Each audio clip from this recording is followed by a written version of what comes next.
Boa noite, investidores. Estamos aqui para mais um fechamento semanal de mercado. Hoje é 19 de abril, sexta-feira. Bom, hoje eu estou aqui com meu colega Arilton Teixeira, economista-chefe da Apex, porque o mês de abril tem sido um mês bastante volátil. Hoje a gente está fazendo aqui uma edição um pouquinho mais longa, recapitulando também o que aconteceu ao longo do mês de abril.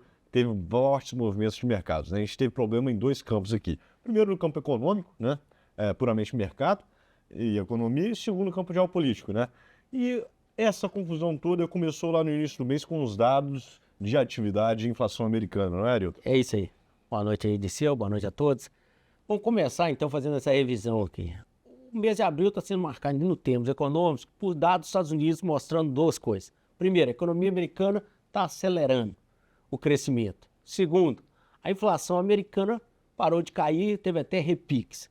Isso aí tem reflexo imediato. Significa que os juros americanos vão ficar altos por mais tempo. Não vai ter cortes. E aí teve reflexo na curva de juros americana, que reflete em bolsa, dólar e assim sucessivamente. Lembrando que a gente começou o mês com um papo aqui de que os juros poderiam começar a cair em junho. Isso. Essas possibilidades já foram afastadas e, inclusive, já tivemos comentários de membros do Fed com a possibilidade de os juros não cair esse ano, né? Isso. Começo, vamos lá, vamos voltar um pouquinho mais. Início de janeiro, o mercado estava todo otimista, dizia que ia ter 6 cortes de juros esse ano. Caiu para 3, agora está se falando em 2, os mais otimistas. E aí, a verdade é, os dados não permitem, no momento, você ter certeza sobre o número de cortes e se vai ter corte. Hoje é uma discussão nesse nível. Essa discussão tem contagiado os mercados financeiros internacionais, as moedas, dívida, juros, tudo tem sido impactado. Se o juros americano está alto, os juros no resto do mundo tem que estar alto para pagar o risco de sair dos Estados Unidos. E aí todos os ativos sofrem, particularmente os ativos de risco, e aí a gente vê as bolsas no mundo inteiro tendo tendência de queda nesse mês. Chegamos sexta-feira passada, o que aconteceu? Saiu mais dados de inflação americana, é o IPC dos americanos. E aí, de novo, a inflação não só teve um repique, mas ela subiu mais do que se esperava. E aí o mundo entrou, mais uma vez, nessa nossa semana atual, com correções de juros, dólar e tudo mais. E aí, final de semana veio. Não foram só os dados econômicos que está atrapalhando a performance dos ativos de risco, né? A gente teve um recrudescimento aqui dos conflitos geopolíticos, especificamente no Oriente Médio, né? No início do mês, a gente teve um ataque de Israel a um alvo iraniano dentro da Síria, que foi retaliado pela Síria há uma semana atrás, num ataque que fez muito barulho, né? Vários drones, vários mísseis, mas que não teve consequências materiais e em vidas significativas para Israel. Israel novamente retaliou esse ataque iraniano essa semana. Gente, esse é um teatro que já rola no Oriente Médio há muito tempo, né? Quando os ânimos estão mais inflamados lá, normalmente os países inimigos aqui, sempre Israel e Irã estão no meio, eles retaliam um ao outro calculadamente, de uma maneira de mostrar força e não falar que está deixando barato, mas um ataque calculado para não causar uma escalada real do conflito. Qual que é o problema? Nesse meio do caminho aqui, pode haver um erro de cálculo e algum ataque levar a uma escalada real do conflito, o que, obviamente, na região maior produtora, maior exportadora de petróleo do mundo, tem um impacto significativo, principalmente nas commodities energéticas, né? Enquanto essa situação não se resolve, o mercado fica segurando a respiração e embutindo prêmio de risco nas commodities energéticas, né? E, obviamente, energia mais cara também é inflação mais alta. Cara. Então, inflação mais alta, a gente já tinha a economia mostrando sinais de que está muito forte, a inflação continua muito alta. Você tem essa incerteza também a respeito dos preços das commodities energéticas, mais incerteza ainda sobre a inflação e o juro que já tinha motivo para subir, sobe ainda mais. E no mundo inteiro... Sobe no mundo inteiro. No Brasil, aí vamos entrar um pouco no Brasil. O Brasil também contribuiu aí com a incerteza aí para essa semana com notícias econômicas, particularmente o governo brasileiro tornou público que ele não vai seguir o arcabouço fiscal, as metas de superávit fiscal do arcabouço, que ele mesmo aprovou há um ano atrás. Então, esse gerou um impacto muito grande, porque o Brasil está com problema de dívida, a dívida brasileira cresceu razoavelmente, você olha aí os dados pelo Banco Central, você vai ver aí o Brasil, a dívida cresceu mais de 4% do PIB o ano passado, e o mercado está assustado, e o governo notificou que não vai seguir a meta que ele propôs esse ano, que era 0,5, ele jogou para zero. Como tem um intervalo, na verdade, ele pode ir até menos 0,25. E o ano que vem, a meta era 1, ele jogou para 0,25. Como tem intervalo, pode cair para zero. Então, o mercado assustou. E aí é o seguinte, quando você tem um país com problemas, com dificuldades fiscais, fundamentos macroeconômicos, e tem um choque dessa magnitude que você tem juros nos Estados Unidos e conflito geopolítico, aí os nossos ativos começam aí a sofrer. Eu passo para você. Pois é, lá fora, né, diante de todo esse cenário, o juro americano subiu nessa semana, o juros de longo prazo, está 0,10%, que parece um pouco para a gente, mas para os Estados Unidos é muita coisa. E no mês, acumula já uma alta de 0,5%, o que é muita coisa lá para fora, tá, gente? O S&P, que é o Ibovespa deles, é o principal índice de ações deles, né, cai 3,5% nessa semana e 5% ao longo desse mês. Lembrando que o S&P tinha renovado a máxima histórica no mês passado, né? Uma queda significativa do S&P.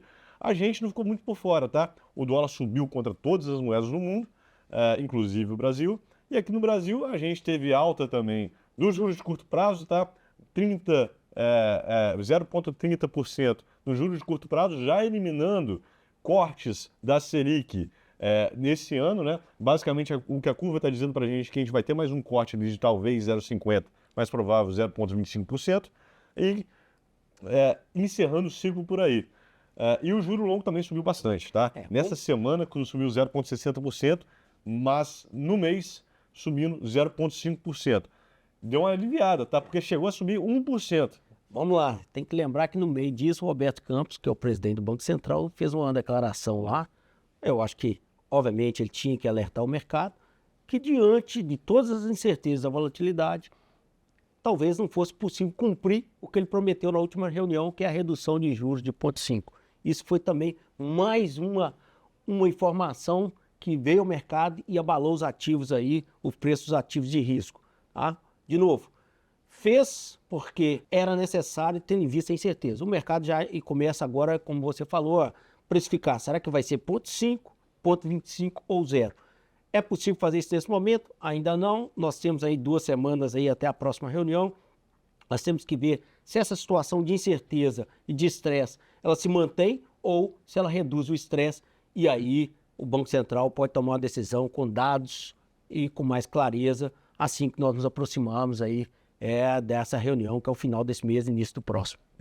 O dólar, né, contra o real, a nossa moeda, ele abriu o mês na casa dos R$5 e está fechando aqui essa semana na casa dos 5,25%. É uma alta de 2% na semana e uma alta de 5% ao longo do mês.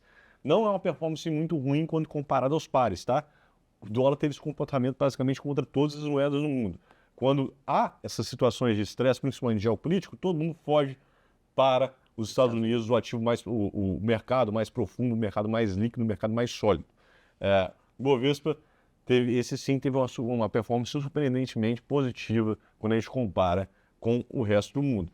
A gente está caindo na semana só 0,5% e no mês menos 0,2%. Quando a gente compara com a S&P, que caiu 3,5% essa semana e 5% no mês, é uma performance estelar, né? Sim. Mas muito disso vem por quê? A gente é um grande exportador de commodities.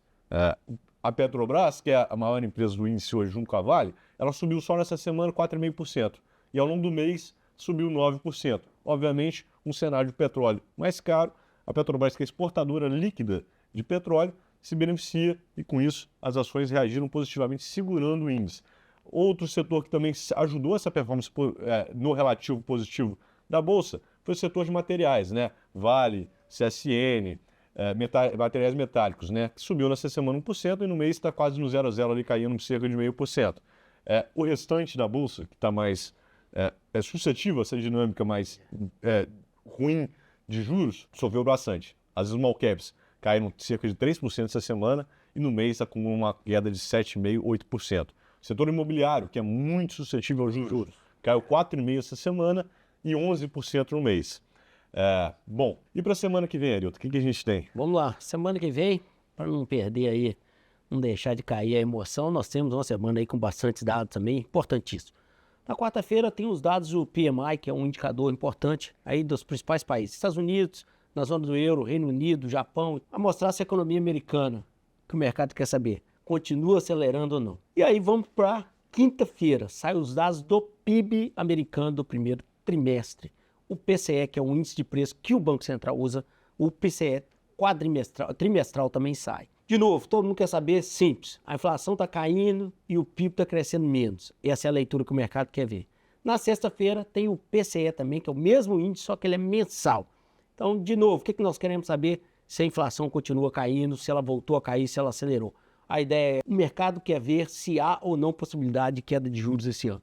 E é isso que nós temos que olhar a semana que vem. Obviamente, ainda temos a instabilidade do Oriente Médio, que pode vir aí, mais uma vez, a mostrar as caras e afetar os preços ativos. Aí na semana que vem, na sexta-feira, a gente estará aqui de novo para trazer as atualizações da semana.